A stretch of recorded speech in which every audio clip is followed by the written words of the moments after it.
Universitas Sumatera Barat merupakan satu-satunya universitas yang berada di wilayah Kota Pariaman dan Kabupaten Padang Pariaman. Assalamualaikum warahmatullahi wabarakatuh.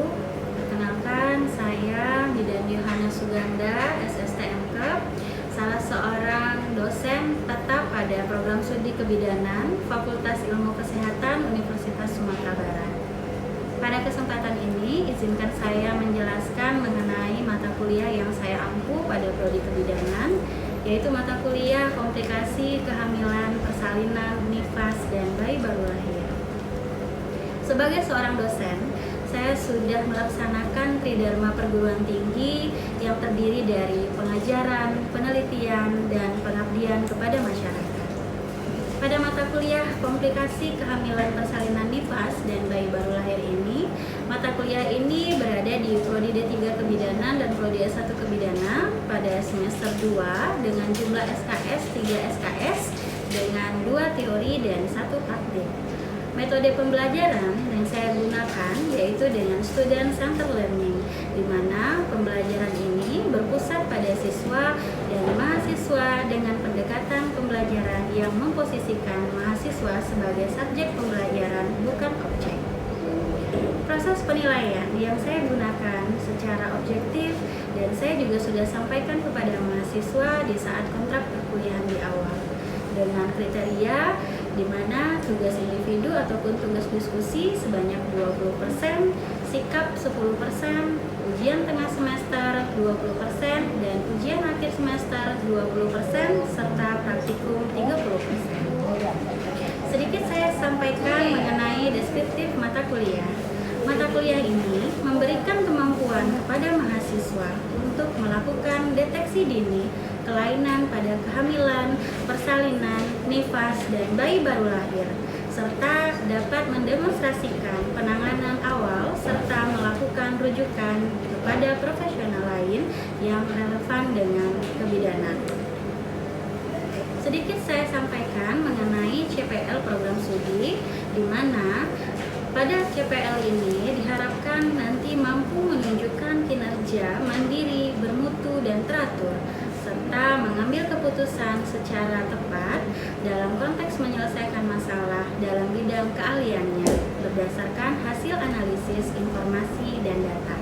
Kemudian mampu mengidentifikasi secara kritis penyimpangan yang terjadi, kelainan sesuai dengan lingkup praktik kebidanan. Kemudian juga mampu mendemonstrasikan tata laksana konsultasi, kolaborasi, dan rujukan, dan mampu mendemonstrasikan baik itu pencegahan infeksi dan pasien safety. Kemudian menguasai konsep teoritis ilmu kebidanan, manajemen asuhan kebidanan, keputusan klinis, dan model praktik kebidanan, serta etika profesi secara mendalam. Dan menguasai konsep teoritis baik itu ilmu biologi reproduksi dan biologi perkembangan yang terkait dengan siklus kesehatan reproduksi perempuan dan proses asuhan kebidanan. Sedangkan CP pada mata kuliah ini diharapkan mahasiswa mampu menganalisa risiko tinggi yang terjadi selama kehamilan, dan mahasiswa juga akan mampu menganalisis penggunaan teknologi pada kehamilan dan komplikasi. Dan mahasiswa diharapkan juga mampu untuk menganalisa kebijakan pengelolaan serta pentingnya pengkajian resiko. Dan mahasiswa mampu menganalisa bekerja secara interprofesional, baik itu secara kolaborasi dan secara rujukan. Kemudian mahasiswa mampu untuk menganalisa komplikasi yang terjadi pada kehamilan, persalinan, nifas, dan penanganannya. Kemudian mahasiswa mampu untuk menganalisa komplikasi yang terjadi pada bayi baru lahir serta penanganannya. Baiklah, saya akan sampaikan mengenai subpokok bahasan yang akan saya bahas pada video pembelajaran saya yang akan saya tampilkan pada video selanjutnya, yaitu saya akan membahas mengenai komplikasi yang terjadi pada kehamilan termasuk komplikasi medis, di mana bagian-bagian dari komplikasi ini ada materi yang akan dibahas, yaitu mual dan muntah dalam kehamilan, kemudian perdarahan dalam kehamilan, kehamilan dengan komplikasi medis, hipertensi dalam kehamilan, infeksi menular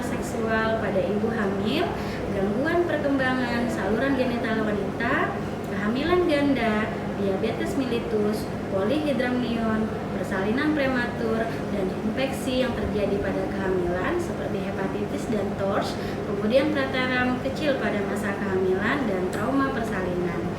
Kemudian kelainan his, malposition dan malpresentation, disposition, distosia bahu, perpanjangan fase aktif, ketuban dengan mekonium, ketuban pecah sebelum waktunya, serta komplikasi yang terjadi pada kala 3 persalinan. Saat perkuliahan berlangsung, diharapkan kepada mahasiswa dan seluruh mahasiswa yang ada pada mata kuliah ini itu dapat memahami tentang materi-materi yang akan disampaikan sehingga ada interaksi diskusi antara mahasiswa dan dosen. Tugas mahasiswa secara individu ataupun kelompok dalam mencari artikel ataupun topik-topik bahasan lainnya, dan juga pada mata kuliah ini mahasiswa diharapkan untuk mampu pada akhirnya membuat laporan kasus serta mendiskusikan dan mempresentasikannya, dan pada akhirnya akan didemonstrasikan dalam bentuk penyuluhan. Demikianlah pemaparan yang dapat saya sampaikan pada video ini. Selanjutnya saya akan menampilkan proses pembelajaran yang saya lakukan di kelas dengan micro teaching secara luring, yaitu pada mata kuliah komplikasi, kehamilan, persalinan, nifas, dan bayi baru lahir. Terima kasih. Assalamualaikum warahmatullahi wabarakatuh.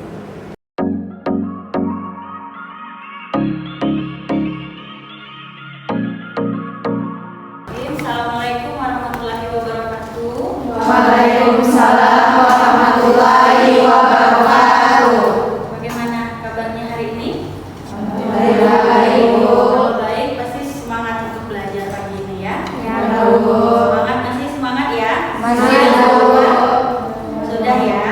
Oke lah, baik. Hari ini kita akan lanjutkan pertemuan kita ya, pertemuan berikutnya tentang mata kuliah yang masih sama, yaitu komplikasi, kehamilan, persalinan, nifas, dan bayi baru lahir. Oke, sebelum kita mulai perkuliahan, ada yang tidak hadir, Ketua? Hadir semua? Hadir. Hadir ya. Ibu coba cek dulu absensinya. Endang hadir? Elsa? Hadir, Bu. Rolina? Reza? Hadir, Bu. Nesitia? Hadir, Bu. Laila? Hadir, Bu. Novia? Hadir, Bu. Aru? Hadir, Bu. Meli? Hadir, Bu. Rasti? Hadir, Bu. Devi Fitri, Brigita. Hadir, Bu. Baik, sebelum kita mulai perkuliahan jangan lupa nanti absensinya di Google Form diisi ya, Nak ya. Ya, Bu. Jangan lupa di akhir perkuliahan nanti silakan diisi dan dijawab kuesioner tentang materi kita hari ini. Oke? Ya, Bu. Oke, baik, siap kita mulai perkuliahan? Siap, Bu. Sebelum itu silakan kita berdoa bersama sesuai dengan agama dan kepercayaan kita masing-masing. Berdoa, mulai. Oke, baik. Semuanya, hari ini kita akan lanjut perkuliahan kita dengan mata kuliah yang sama. Yang akan kita bahas pada hari ini yaitu terkait dengan kelanjutan dari materi kita yang lalu. Yang lalu kita sudah belajar tentang resiko apa saja yang terjadi pada ibu hamil, komplikasi apa saja yang bisa terjadi pada ibu hamil, ya. Yang mana yang beresiko, ya. Yang pasti kita ingat kalau kehamilannya terlalu muda dan terlalu tua, benar. Nah, hari ini kita akan lihat ya. Mungkin kalau dilihat atau kita review lagi, kita brainstorming lagi dari pertemuan kita yang lalu terkait dengan komplikasi yang terjadi pada ibu hamil yang beresiko tinggi. Nah, sebelum itu mungkin sebelum kita lanjut yang sekarang, kira-kira siapa yang masih ingat apa yang namanya komplikasi atau apa yang dikatakan dengan komplikasi? Silakan. Oke. Reza, silakan. Komplikasi kehamilan merupakan gangguan kesehatan yang terjadi selama kehamilan. Gangguan kesehatan tersebut dapat melibatkan gangguan pada kesehatan ibu, kesehatan bayi, atau bahkan keduanya. Oke, ada yang mau nambah atau setuju? Setuju? Setuju.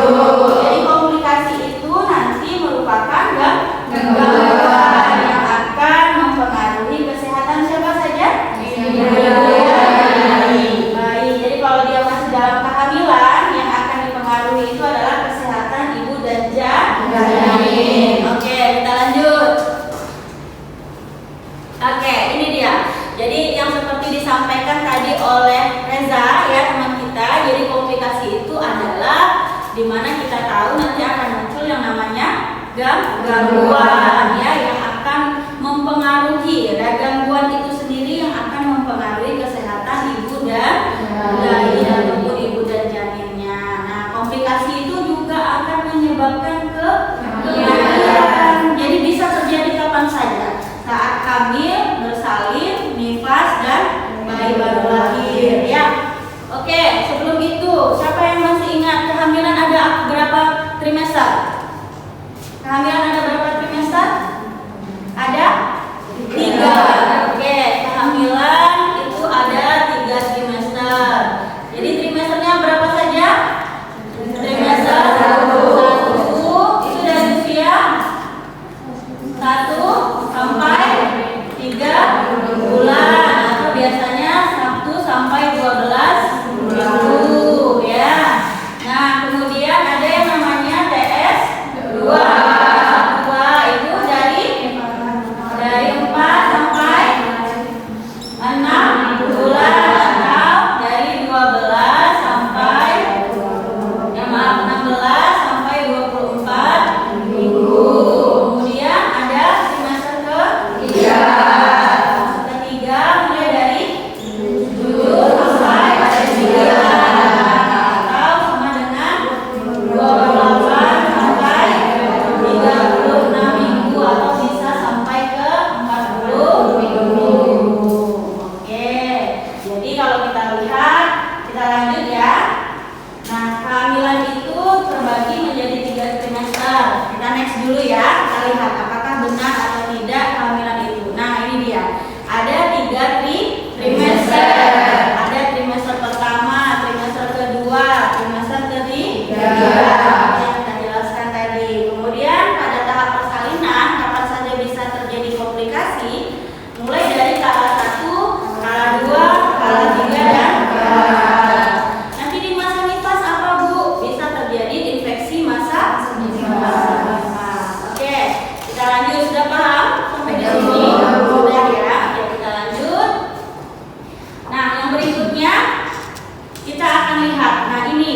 Jadi ini adalah bentuk tanda-tanda bahaya yang bisa saja terjadi pada ibu selama kehamilan ya. Yang kita bahas minggu lalu ya. Ada ibunya nanti perdarahan di gambar, kemudian mual muntah. Oke, kemudian ibunya pusing, ada keluar cairan sebelum waktunya.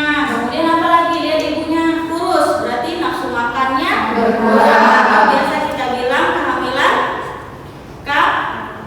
kehamilan di kekurangan dari energi kronis ya, sehingga ibunya kurus. Kita lihat berikutnya. Nah, kita lanjut. Nah, ini kalau ibunya nanti bisa masuk ke komplikasi yang kita sudah pernah bahas tentang preeklamsi dan eklamsi, mana nanti ada udem, berat badannya obesitas ya, ibu hamil yang gendut, kemudian tekanan darahnya tinggi. Jadi itu nanti bisa masuk ke preeklamsi. Oke, sudah paham untuk komplikasi? Kita akan masuk ke materi kita yang hari ini. Silahkan kita lanjut. Oke.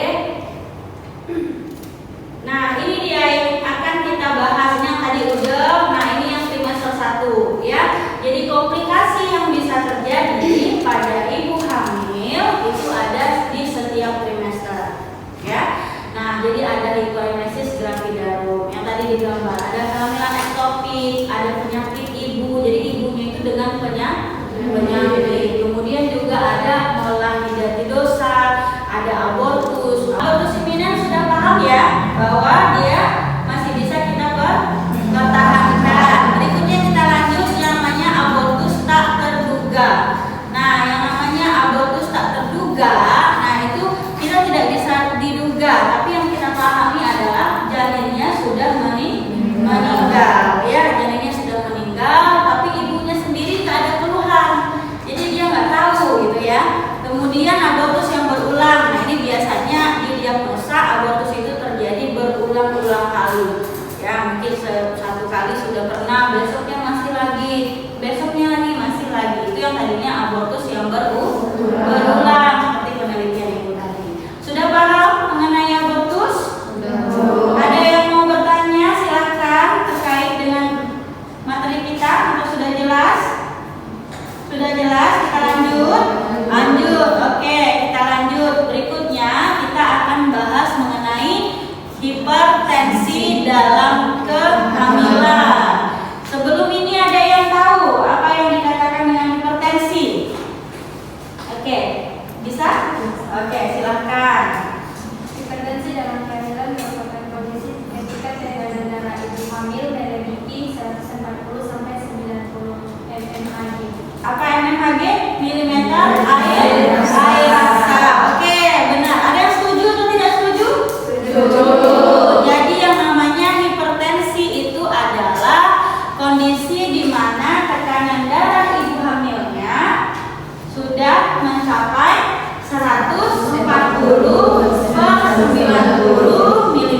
ya, itu atau dari hasil survei itu 5-10% bisa terjadi pada ibu hamil.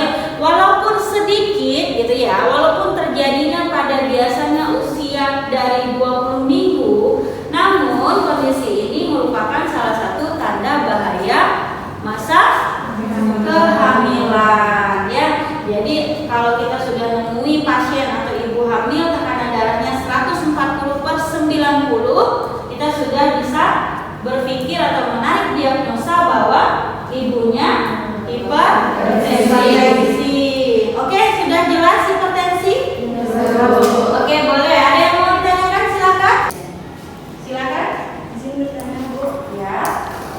Apa saja langkah kita nantinya sebagai bidan selain dari kunjungan ANC untuk mengecilkan angka terjadinya komplikasi kepada ibu selama hamil? Oke, baik. Jadi Laila di sini bertanya bahwa apa saja nih kita mau jadi bidan kan? Langkah kita tuh apa saja untuk mengatasi berarti yang tadi komplikasi yang sudah kita bahas di awal tadi ya sampai terakhir pada hipertensi. Nah, oke. Sebelum kita lanjut menjawab dari pertanyaan Laila, ini kan sudah dari tadi tuh nanya apa Bu langkah kita? Ini pasti namanya hipertensi kehamilan. Ini hiperemesis yang terjadi pada ibu hamil. Nah, masih ingat nggak apa yang dikatakan dengan kehamilan? Ada yang tahu? Ada yang ingat? Oke, silakan. Apa kehamilan? Siapa namanya? Rolina. Silakan Rolina. Kehamilan merupakan proses 9 bulan atau lebih di mana seorang perempuan tersebut membawa embrio atau janinnya yang berkembang di dalam rahimnya. Oke, berarti proses yang namanya kehamilan itu adalah sebuah proses di mana ibu itu atau di dalam tubuh ibu itu ada janin ya, dan itu berkembang selama yang tadi kita lihat pada papan tulis sampai di usia kehamilan 36 minggu sampai 40 minggu. Oke, berarti kita sudah paham ya kehamilan. Maka itu bisa kita jawab pertanyaan dari si teman kita Laila tadi bahwa apa langkah kita sebagai seorang bidan. Nah, kita tahu bahwa hamil itu berarti ada janin di dalam perut ibunya. Nah, ini langkah kita. Oke, kita lanjut. Langkah kita yang bisa kita lakukan ya, yaitu namanya kita harus menjaga ini standar kualitas pelayanan antenatal care. Ya, standar ini ya kita tahu bahwa dengan kita mendeteksi secara cepat, secara dini komplikasi yang terjadi pada ibu hamil itu dengan cara kita kapan kita tahu saat dia datang berkunjung melakukan kunjungan antenatal care. Ada yang masih ingat berapa kali kunjungan ANC? Oke, silakan. Kunjungan antenatal care yang dilakukan oleh WHO yaitu sebanyak 8 kali selama kehamilan. Sedangkan pemeriksaan ANC wajib dan disarankan oleh pemerintah Indonesia yaitu sebanyak 6 kali kehamilan. 6 kali pemeriksaan. 1 kali pemeriksaan pada trimester pertama, 2 kali pemeriksaan pada trimester kedua, 3 kali pemeriksaan pada trimester ketiga. Oke, setuju? Setuju. Jadi dengan cara kita menganjurkan kepada ibu untuk melakukan kunjungan antenatal care yang rutin. Pada saat COVID dulu, ya saat COVID dulu itu dianjurkan 8 kali kunjungan, ya. Nah, sedangkan pemerintah kita itu mewajibkan sekarang yang tadinya awalnya ada 4 kali kunjungan antenatal care, sekarang menjadi 6 kali selama kehamilan, ya. Seperti dijelaskan temannya tadi, 1 kali pada trimester pertama, kemudian 2 kali pada trimester kedua dan 3 kali pada trimester ketiga. Jadi kita caranya salah satunya adalah kita harus menganjurkan kepada ibu dan memastikan ibu untuk melakukan kunjungan antenatal care yang rutin minimal 6 kali ya. Dan kita harus ini ingat bahwa standar dari pelayanan kita itu ada yang namanya standar 10T. Nah, jadi ada yang sekarang juga sampai ke 12T.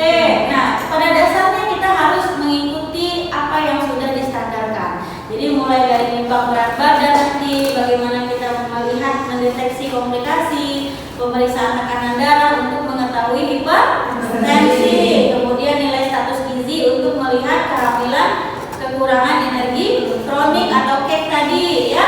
Kemudian pemeriksaan puncak itu untuk melihat tinggi fundus uterinya ya. Kemudian tekanan tentukan persentasinya. Ini apakah bokong dia di bagian bawah atau kepala? Yang harusnya adalah bagian kepala.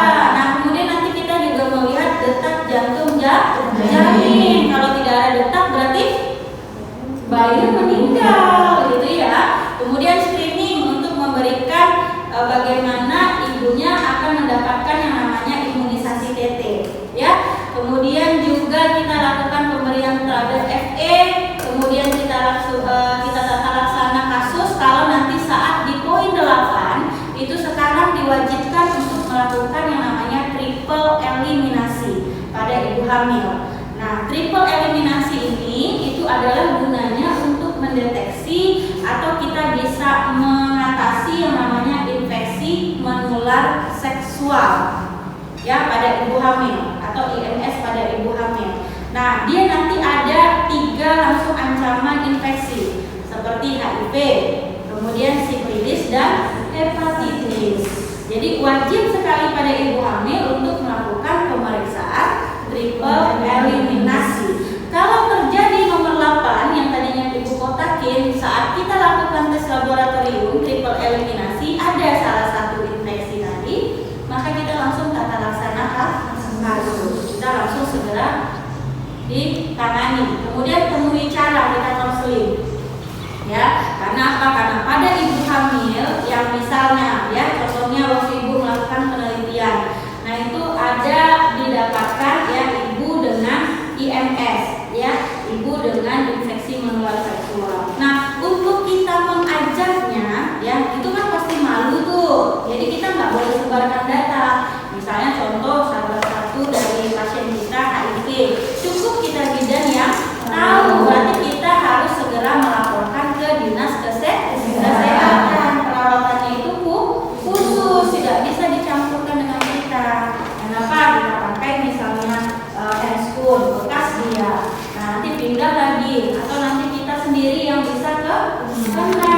Jadi kalau kita dapatkan nanti saat kita triple eliminasi, kita lakukan pemeriksaan mendapat 3 infeksi tadi, maka segera kita laporkan ke dinas kesehatan. Ibunya nanti akan diisolasikan sendiri atau dia akan dilakukan perawatan sendiri.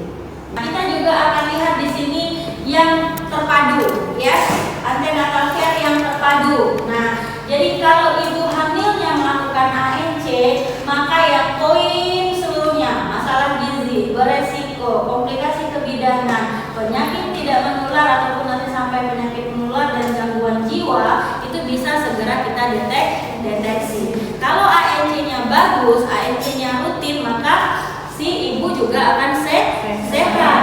Lihat panahnya, kalau ibunya sehat ya, maka persalinannya, nah itu juga akan berlangsung dengan baik atau dengan bagus ya.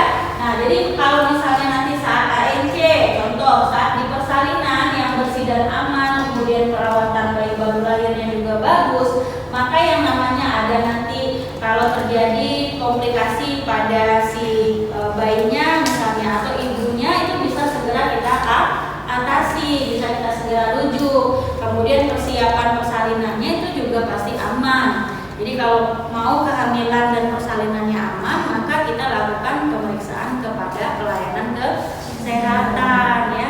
Jadi tidak ke dukun ya. Jadi ingatkan kepada pasien kita. Yang sudah mengerti bahwa ternyata komplikasi itu bisa terjadi pada ibu mulai dari kehamilan, persalinan dan nifas. Nanti juga bisa pada bayi baru lahir. Dan tadi sudah kita sampaikan juga macam-macam dari komplikasi yang bisa saja terjadi ya. Oke, kalau sudah paham, ibu akan mencoba untuk melihat sejauh apa pemahaman saudara semua mengenai materi kita hari ini. Kira-kira siapa yang bisa menyimpulkan? Satu orang, silakan.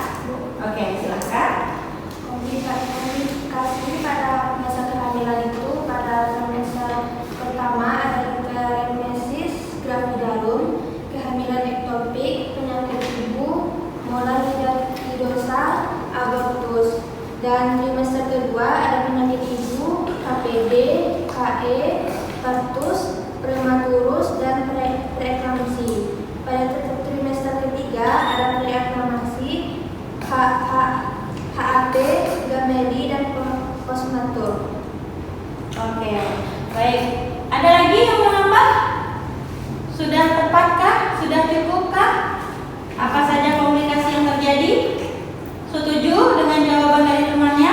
Setuju. Jadi komplikasi selama kehamilan itu bisa terjadi di 3 trimester. Trimester 1, 2, dan 3. Ada hiperemesis gravidarum, kemudian ada kehamilan dengan kekurangan energi kronik, kemudian ada hipertensi, ada preeklamsi gitu ya, dan ada penyakit ibu ya, kemudian juga ada abortus ya. Jadi itu macam-macam komplikasi yang bisa terjadi pada ibu selama kehamilan, persalinan, nifas, dan bayi baru lahir. Bagaimana untuk materi hari ini? Sudah jelas? Sudah paham? Sudah bisa untuk nanti saat kita ke lapangan memberikan asuhan kepada ibu terkait meminimalisir terjadinya komplikasi? Sudah bisa? Oke, intinya adalah kita sudah mampu menjelaskan kepada ibu bahwa selama kehamilan itu bisa saja terjadi yang namanya komplikasi atau gangguan dan bahaya pada ibu hamil. Oke, baik. Kalau sudah paham, berarti ibu bisa cukupkan pertemuan kita kali ini. Terima kasih semuanya. Mudah-mudahan kita ke depan bisa menjadi bidan yang untuk menurunkan AKI dan AKB, khususnya di kita Indonesia. Sekali lagi terima kasih. Akhir kata ibu sampaikan. Wabillahi taufiq wal hidayah. Assalamualaikum warahmatullahi wabarakatuh. Waalaikumsalam.